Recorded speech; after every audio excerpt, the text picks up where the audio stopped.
세상 사람들은 운명의 변화가 외부로부터 온다고 믿는다. 갑자기 찾아온 재물, 예기치 않은 기회, 우연한 만남. 하지만 이는 피상적인 관찰에 불과하다. 진정한 변화는 그보다 훨씬 먼저, 훨씬 조용히 시작된다. 당신은 최근 이상한 변화를 감지한 적이 있는가? 특별한 사건이 일어난 것도 아닌데, 오래 알던 사람들과의 관계가 묘하게 불편해지는 경험. 과거에는 아무렇지 않게 받아들이던 만남이 이제는 부담스럽게 느껴지고, 설명하지 않아도 될 자리는 애초에 피하게 되는 현상. 약속을 취소하고 싶은 충동이 늘어나고, 연락을 미루는 자신을 발견하게 된다. 대부분의 사람들은 이 변화 앞에서 두려움을 느낀다. 내가 이기적으로 변한 것은 아닐까? 인간미를 잃어버린 것은 아닐까? 이런 자책은 그들을 다시 과거의 관계 속으로 밀어넣는다. 억지로 연락하고, 억지로 미소 짓고, 억지로 상대의 리듬에 자신을 맞춘다. 그리고 그들은 다시 같은 삶을 반복한다. 여기서 명확히 짚고 넘어가야 할 점이 있다. 이것은 단순한 성격 변화가 아니며 일시적인 대인 기피증도 아니다. 이것은 당신의 운명이 전환되기 직전에 나타나는 가장 본질적인 신호다. 쇼펜하우어는 그의 저서에서 이렇게 말했다. 우리의 의지는 우리가 의식하기 훨씬 전에 이미 방향을 바꾸기 시작한다. 당신이 느끼는 이 불편함은 표면적인 감정이 아니다. 당신 내면의 의지가 새로운 방향을 향해 움직이기 시작했고, 그 과정에서 과거의 관계들이 더 이상 당신의 궤도와 맞지 않게 된 것이다. 이 신호를 무시하는 것은 단순한 실수가 아니다. 그것은 운명의 문 앞에 서서 스스로 그 문을 닫아버리는 행위다. 제1장 운명 전환의 본질 사람이 먼저 바뀌는 이유. 세간의 통념과 달리 운이 바뀔 때 가장 먼저 나타나는 징조는 재물이 아니다. 사람이다. 더 정확히 말하자면 당신 곁에 있던 사람들과의 관계가 근본적으로 재조정되기 시작한다. 이 변화는 극적이지 않다. 싸움도 없고 배신도 없으며 눈에 띄는 갈등도 발생하지 않는다. 단지 뭔가 이상하다는 모호한 감각만이 남을 뿐이다. 바로 이 모호함 때문에 대부분의 사람들은 이 신호를 놓친다. 인간의 삶을 지배하는 것은 의지다. 쇼펜하우어의 철학에 따르면 우리의 모든 행동과 선택은 이 맹목적인 의지에 의해 추동된다. 그리고 이 의지가 방향을 바꾸기 시작할 때 우리의 삶을 구성하는 모든 요소들이 재배치되기 시작한다. 가장 먼저 재배치되는 것이 인간관계다. 왜 하필 인간관계인가? 첫째, 인간관계는 우리의 의지가 가장 직접적으로 표현되는 영역이다. 우리가 누구와 시간을 보내는가는 우리가 무엇을 원하는가를 가장 정직하게 보여준다. 둘째, 인간관계는 우리의 선택과 결정에 가장 큰 영향을 미치는 요소다. 당신이 어떤 사람들과 대화하는가에 따라 당신의 생각의 방향이 결정되고 그 생각이 당신의 행동을 만들어낸다. 셋째, 인간관계는 에너지의 흐름을 결정한다. 당신의 정신적 에너지가 어디로 흐르는가는 당신의 미래가 어느 방향으로 펼쳐질지를 결정한다. 운이 바뀌기 시작하면 당신의 내면에서 작동하는 의지의 방향이 달라진다. 이 변화는 의식적인 결정보다 앞선다. 당신이 아직 명확히 인식하지 못한 상태에서 당신의 존재 자체가 이미 새로운 방향을 향해 움직이기 시작한 것이다. 이때 과거의 관계들은 자연스럽게 불편해진다. 그것은 그 사람들이 나쁘기 때문이 아니다. 당신의 주파수가 바뀌었기 때문이다. 여기서 많은 사람들이 실수를 한다. 그들은 이 불편함을 자신의 문제로 해석한다. 내가 너무 냉정해진 건가? 인정이 없어진 건가? 이런 자책은 그들을 다시 과거의 관계 속으로 끌어들인다. 하지만 냉철하게 생각해보라. 나비가 번데기를 벗어날 때 그것을 번데기에 대한 배신이라고 할 수 있는가? 씨앗이 껍질을 깨고 나올 때 그것을 껍질에 대한 무정함이라고 비난할 수 있는가? 변화는 배신이 아니다. 그것은 성장의 본질이다. 이제 더 구체적으로 들어가 보자. 당신의 재물운을 조용히 차단하는 사람들은 누구인가? 그들은 악의를 가진 사람들이 아니다. 오히려 그 반대다. 그들은 당신을 걱정하고, 당신을 아끼고, 당신의 안전을 바란다고 말한다. 바로 그렇기 때문에 더 위험하다. 유형 1 현실이라는 이름의 감옥을 짓는 사람. 이 유형의 사람은 당신이 돈 이야기를 꺼낼 때마다 묘한 불안감을 조성한다. 그의 말은 언제나 현실적으로 들린다. 요즘 같은 세상에 누가 쉽게 돈을 벌어? 괜히 욕심 부리다가 다 잃는 거야. 사기당하는 사람들 봐. 다 욕심 때문이야. 이 말들은 틀리지 않았다. 그래서 더욱 위험하다. 쇼펜하우어는 인간의 이성이 종종 의지의 하수인이 된다고 말했다. 이 사람의 말은 이성적으로 들리지만 그 이면에는 깊은 두려움이 자리 잡고 있다. 자신이 이미 포기한 가능성을 다른 사람이 시도하는 것을 보는 것에 대한 두려움. 처음에는 당신도 고개를 끄덕인다. 그래, 신중해야지. 무리하지 말아야지. 하지만 이런 대화를 반복하다 보면 당신의 내면에서 미묘한 변화가 일어난다. 도전은 무모함의 다른 이름이 되고 기회는 위험의 동요가 되며 현상 유지가 가장 현명한 선택처럼 느껴진다. 당신의 선택지는 하나씩 지워지고 결국 움직이지 않는 것만이 남는다. 이 사람은 당신에게서 돈을 직접 빼앗지 않는다. 더 교묘하게 작동한다. 돈이 들어올 가능성 자체를 당신의 의식에서 지워버린다. 이 유형을 자세히 관찰해보면 공통점이 보인다. 그들은 자신의 삶에서 이미 도전을 멈췄다는 점이다. 과거 어느 시점에서 그들은 선택을 했다. 안전을 택하고 가능성을 포기하는 선택. 그리고 그 선택을 정당화하기 위해 그들은 무의식적으로 주변 사람들도 같은 선택을 하도록 유도한다. 그건 내가 할 일이 아니야. 그 정도면 충분하지 않아. 이 나이에 뭘 더 바라. 이 말들은 표면적으로는 충고처럼 들리지만 실제로는 경계선을 긋는 행위다. 너는 여기까지만 와. 그 이상은 나를 불편하게 만들어. 당신이 이 말을 오래 듣다 보면 어느 순간 스스로를 설득하기 시작한다. 그래, 지금도 괜찮아. 더 바라는 건 욕심이겠지. 이것은 만족이 아니다. 조용한 포기다. 재물운이라는 것은 단순히 돈이 들어오는 것을 의미하지 않는다. 그것은 기회를 포착하는 능력, 가능성을 실현하는 용기, 위험을 계산하는 지혜의 총체다. 이 모든 것은 마음의 상태에서 시작된다. 당신의 마음이 가능성에 열려 있어야 기회가 보인다. 당신의 마음이 움직임을 허용해야 행동이 일어난다. 이 사람과의 관계는 그 마음의 문을 조금씩 닫는다. 유형 2 공감이라는 이름의 족쇄를 채우는 사람. 두 번째 유형은 더 교묘하다. 이 사람은 겉으로 보기에 당신의 가장 든든한 지지자처럼 보인다. 당신이 힘들 때 곁에 있어주고 나는 항상 내 편이야라는 말을 자주 한다. 당신이 어려움을 겪을 때 이 사람은 정말로 고마운 존재다. 당신의 불안을 경청해주고 당신의 분노에 함께 공감해주며 당신 대신 세상을 비판해준다. 문제는 당신이 상승 곡선을 그리기 시작할 때 나타난다. 처음에는 당신의 성과를 축하한다. 하지만 그 축하는 짧고 형식적이다. 그리고 곧 이런 말들이 뒤따라온다. 그래도 너무 앞서가진 마. 적당히 하는 게 좋아. 괜히 튀었다가 탈나는 수가 있어. 이 사람의 본질을 이해하려면 쇼펜하우어의 통찰을 빌려야 한다. 인간은 타인의 불행에는 쉽게 공감하지만 타인의 행복에는 본능적인 저항을 느낀다. 이것은 도덕적 결함이 아니라 인간 본성의 구조적 특징이다. 당신이 낮은 곳에 있을 때 이 사람은 안전하다.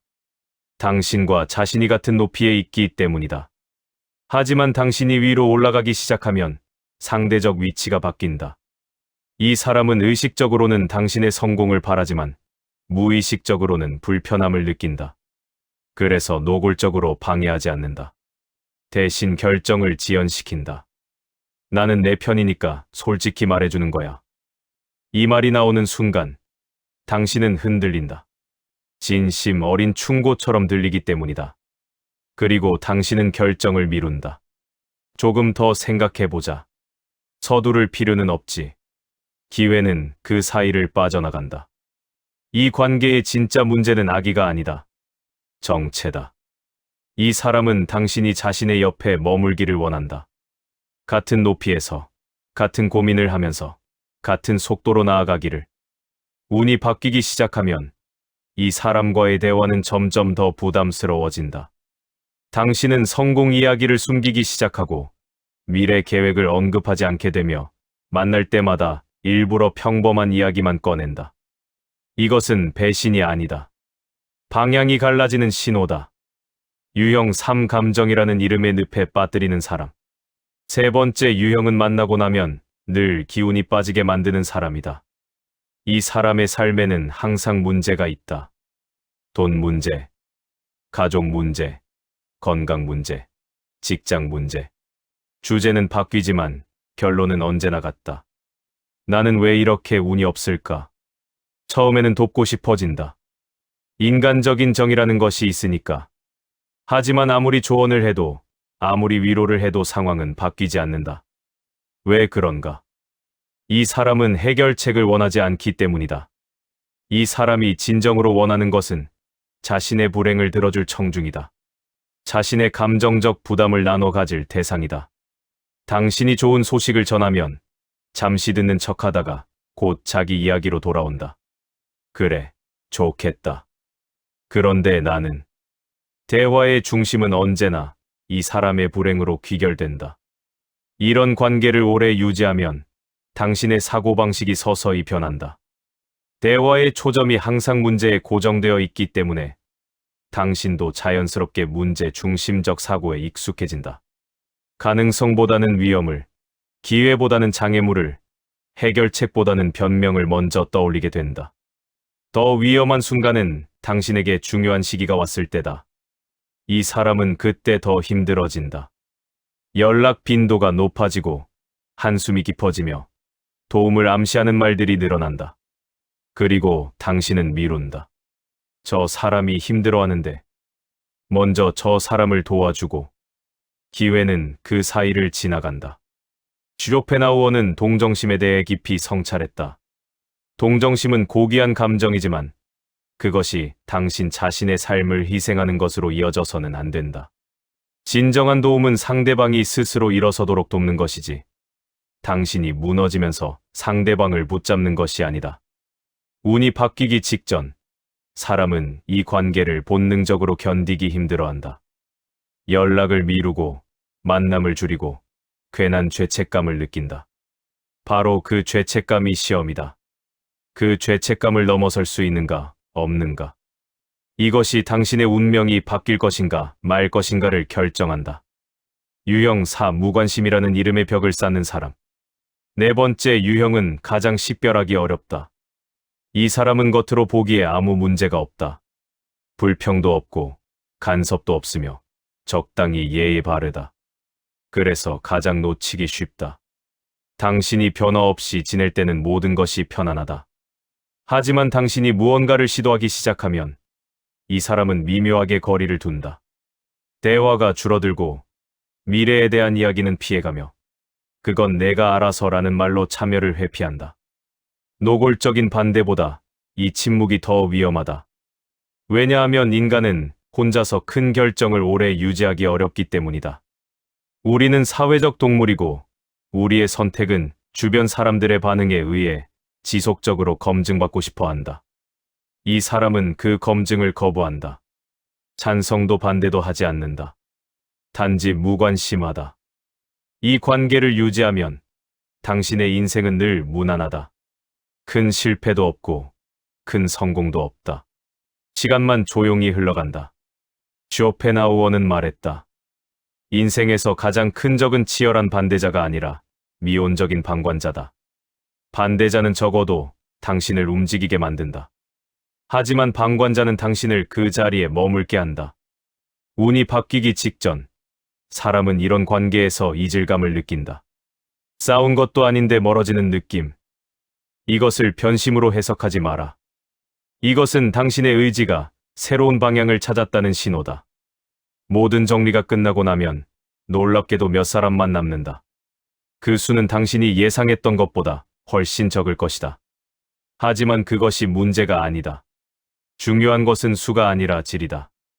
이 사람들 앞에서는 굳이 애쓰지 않아도 된다. 말을 줄여도 오해가 생기지 않고 침묵이 불편하지 않으며 미래에 대해 이야기해도 괜히 작아질 필요가 없다. 이 사람들은 이렇게 말한다. 내가 선택한 거면 끝까지 가봐. 필요하면 언제든 말해. 이 말의 힘은 무엇인가? 그것은 당신의 선택을 대신하지 않는다는 데 있다. 그들은 당신을 지지하지만 당신을 대신 살아주려 하지 않는다. 그들은 당신을 격려하지만 당신의 책임을 떠맡으려 하지 않는다. 이런 사람 곁에 있으면 결정이 빨라진다. 왜냐하면 당신은 더 이상 다른 사람의 반응을 계산할 필요가 없기 때문이다. 실행이 늘어난다. 왜냐하면 실패해도 비난받지 않을 것을 알기 때문이다. 후회가 줄어든다. 왜냐하면 선택이 온전히 당신의 것이기 때문이다. 돈은 항상 이 다음에 따라온다. 왜 그런가? 재물은 결국 선택의 누적이고 행동의 결과이며 에너지 흐름의 물질화이기 때문이다.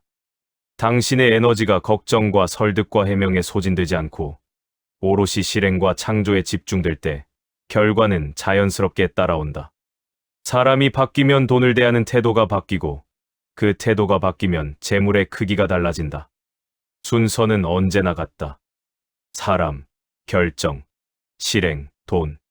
이제 당신은 알게 되었을 것이다. 운은 갑자기 바뀌지 않는다. 그것은 조용히 방향을 튼다. 사람이 줄어들고 설명이 사라지고 결정이 빨라질 때 삶은 비로소 움직이기 시작한다. 하지만 여기서 마지막 장애물이 남아있다. 죄책감이다. 앞으로도 예전 사람들에게서 연락이 올 것이다. 그래도 우리 사이인데. 너 너무 변한 거 아니야? 옛날엔 안 그랬는데.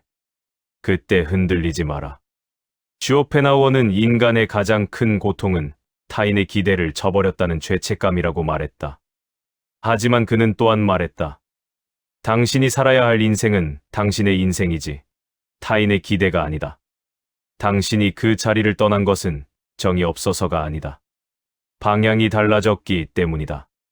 나비가 번데기를 벗어나는 것을 배신이라고 부르지 않는 것처럼 당신의 변화도 배신이 아니다. 운은 방향을 보고 움직인다. 기회는 준비된 자에게 온다는 말은 진부하지만 진실이다. 그리고 여기서 준비란 단순히 기술이나 자본을 의미하지 않는다. 그것은 올바른 방향을 향해 있다는 것, 그 방향을 흐트러뜨리는 요소들을 정리했다는 것을 의미한다. 이제 당신은 사람을 보는 기준이 달라졌다. 예전에는 편한 사람이 좋은 사람이었다. 이제는 앞으로 가게 만드는 사람이 진짜 좋은 사람이다. 예전에는 불쌍한 사람을 도와야 한다고 생각했다. 이제는 책임지는 사람과 함께해야 한다는 것을 안다. 예전에는 오래 알던 사람이 중요한 사람이었다. 이제는 같은 방향을 보는 사람이 중요한 사람이다. 이 기준이 명확해지는 순간, 돈과 기회는 조용히 당신 쪽으로 움직이기 시작한다. 쇼펜하우어의 철학 전체를 관통하는 하나의 통찰이 있다. 세계는 의지와 표상이며 우리가 보는 현실은 우리 내면의 의지가 투사된 것이라는 진리다. 당신이 보는 세계가 바뀌기 시작했다면 그것은 당신의 의지가 이미 바뀌었다는 증거다. 당신이 사람들과의 관계에서 불편함을 느끼기 시작했다면 그것은 당신의 내면이 이미 새로운 단계로 진입했다는 신호다. 많은 사람들이 이 신호를 두려워한다. 그들은 변화를 거부하고 과거로 돌아가려 하며 예전의 편안함을 되찾으려 애쓴다. 하지만 진화는 되돌릴 수 없다. 한 번 깨어난 의식은 다시 잠들 수 없다. 한 번 방향을 튼 영혼은 다시 예전 자리로 돌아갈 수 없다. 운은 이미 당신을 보고 있다. 당신이 그 불편함을 감당할 것인가, 아니면 다시 과거로 도망칠 것인가를 지켜보고 있다. 당신의 선택은 무엇인가? 과거의 편안함인가? 아니면 미래의 가능성인가? 알던 사람들의 승인인가? 아니면 자신의 길인가? 설명할 수 있는 삶인가? 아니면 살아볼 만한 삶인가? 운명은 기다리지 않는다. 그것은 준비된 자의 손을 잡고 앞으로 나아간다. 그리고 지금, 이 순간, 당신은 이미 준비되었다. 당신이 느끼는 그 불편함이 바로 그 증거다.